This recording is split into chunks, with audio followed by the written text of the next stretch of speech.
என்னை பொறுத்தவரையிலும் விஜய் அதில் சிக்குவார். இந்த மாதிரி கட்சி ஆரம்பிக்கிறதே தப்பு. 1996 வைகோ பாதி டிஎம்கே தன் கையில அழைத்து கொண்டு போய்விட்டார். டிஸ்ட்ரிக்ட் செக்ரட்டரிஸ் 19 பேரு, லட்சக்கணக்கான பேர். அப்ப கருணாநிதி ஆட்டம் கண்டு போய்விட்டார். அப்ப ஜெயலலிதா நிச்சயமாக நாம் தான் வெற்றி பெறுவோம் என்று நினைத்தார்கள். ஆனா அந்த சூழலில் ஒரு ஆன்டி எஸ்டாப்ளிஷ்மெண்ட் வேவ் உருவாகியது. அதுல பலியானது வைகோ. ஆன்டி எஸ்டாப்ளிஷ்மெண்ட் வேவ் எந்த அளவுக்கு ஸ்ட்ராங்கா இருக்கோ அந்த அதனுடைய தாக்கம் முழுவதாக அந்த மூன்றாவது அணிக்குத்தான் போகும். என்னை பொறுத்தவரையிலும் விஜய் அதில் சிக்குவார் என்று தோன்றுகிறது. அவருக்கு ஒரு கூட்டம், அவருக்கு ஒரு தொண்டர்கள் படை கிடையாது.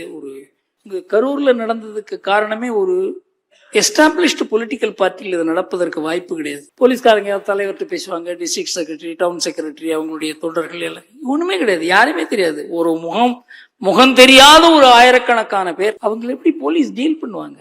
இந்த மாதிரி கட்சி ஆரம்பிக்கிறதே தப்புங்கிறத நான் துக்ளக்ல எழுதியிருக்கிறேன். இந்த மாதிரி பிரபலங்கள் கட்சி ஆரம்பிக்கிறதுக்கு 3 வருஷத்துக்கு முன்னால அப்ளிகேஷன் போட்டு கட்சியை ரெஜிஸ்டர் பண்ணி அந்த கட்சி அமைப்பு உருவாக்கி அதுக்கு அடித்தளம் வரைக்கும் அதுக்கு ஒரு அமைப்பு இருக்கும் போதுதான் அவங்க தேர்தலில் போட்டியிடலாம் என்கிற விதியை மாற்ற வேண்டும்.